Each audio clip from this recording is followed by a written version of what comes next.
আমার সব রেকর্ড ভাঙবে, সাকিব ভাই সব রেকর্ড ভাঙবে, এই আশা তো আমরা করি না। ভালো ছবি হলে 100 কোটি। তুফানে একের পর এক তুফান আসতেছে। তুফান মুভিতে যুক্ত হয়েছেন সারাফ আহমেদ জীবন, এটা এক প্রকার চূড়ান্ত। এছাড়াও তুফানের শুটিং প্ল্যান নিয়ে লেটেস্ট কিছু আপডেট রয়েছে আজকের ভিডিওতে। চ্যানেল কিংবা পেজ যেখানে হন না কেন, নতুন হলে ফলো কিংবা সাবস্ক্রাইব করে পাশে থাকুন, সাথে অল নোটিফিকেশন অন করুন, যাতে আমার লেটেস্ট ভিডিওর নোটিফিকেশনগুলো সবার আগে আপনার কাছে চলে যায়। তুফান মুভির একটি গুরুত্বপূর্ণ চরিত্রে দেখা যেতে পারে অসময় খ্যাত জনপ্রিয় অভিনেতা সারাফ আহমেদ জীবনকে, যেই মানুষটা প্রত্যেকটা নাটক ওয়েব সিরিজে নিজের সেরাটা দিয়ে দর্শকদের কখনো হাসিয়েছে, কখনো বা কাঁদিয়েছে। এবার গুঞ্জন উঠেছে তুফান সিনেমায় যুক্ত হয়েছেন সারাফ আহমেদ জীবন।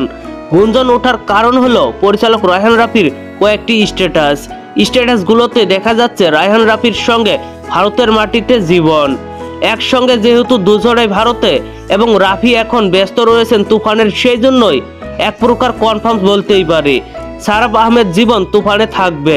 শাকিব খান নিজেও ইতিমধ্যে ভারতে পৌঁছেছে। আজ থেকেই লাইট ক্যামেরা অ্যাকশন হওয়ার কথা তুফান মুভির, বিভিন্ন সূত্র থেকে এমনটাই জানা গেছে। তুফান মুভিতে শাকিব খানের বিপরীতে রয়েছেন কলকাতার জনপ্রিয় নায়িকা মিমি চক্রবর্তী এবং বাংলাদেশের নাবিলা। 28 মার্চ শাকিব খানের জন্মদিন উপলক্ষে তুফান মুভির ফার্স্ট লুক পোস্টার প্রকাশের কথা শোনা যাচ্ছে এবং ফার্স্ট লুক পোস্টারটি জাস্ট কাঁপাবে। আগামী ঈদুল আজহাতে মুক্তি পাবে বহুল প্রতীক্ষিত এই তুফান মুভিটি। তুফান মুভিটা নিয়ে বাংলা চলচ্চিত্রকে নতুন ভাবে তৈরি করার চেষ্টা শাকিব রাফির। আজ 23 মার্চেই শুটিং শুরুর কথা সিনেমাটির। তো বন্ধুরা, এই ছিল তুফান মুভি নিয়ে লেটেস্ট আপডেটগুলো। ভিডিওটি ভালো লাগলে একটি লাইক দিয়ে বন্ধুদের মাঝে বেশি বেশি করে শেয়ার করুন। ধন্যবাদ পুরো ভিডিওটির সঙ্গে থাকার জন্য।